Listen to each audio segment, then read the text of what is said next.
Isang DILG National Most Wanted Person na matagal nang nagtatago sa batas ang tuluyang naaresto ng mga tauhan ng Police Regional Office 5 sa isinagawang operasyon sa Barangay Poblasyon, Rapu-Rapu, Albay nito lamang ika-11 araw ng Oktubre taong kasalukuyan.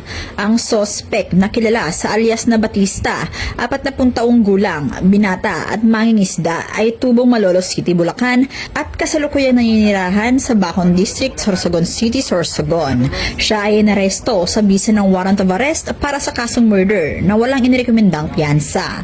Ayon kay Police Colonel Noel D. Nunez, Provincial Director ng Albay Police Provincial Office, na ang matagumpay na operasyon ay naisakatuparan sa pamamagitan ng pinagsanib na puwersa ng Provincial Intelligence Unit Albay, Rapu-Rapu Municipal Police Station, Provincial Intelligence Team Albay, Regional Intelligence Unit 5, Regional Intelligence Division 5 at Regional Mobile Force Battalion 5. Nasa kustodiya na ngayon ng Rapu-Rapu MPS ang sospek para sa kaukulang dokumentasyon at disposisyon. Pinuri naman ni Pro 5 Director, Police Brigadier General Nestor C. Babagay Jr.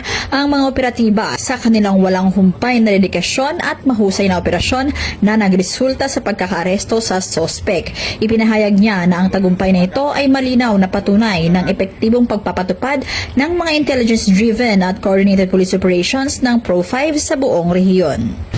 Mula dito sa Bicol Region, ako ang inyong PNN correspondent, Staff Sergeant Irene Hani Triabad, alagad ng batas, tagataguyod ng Balitang Pulis.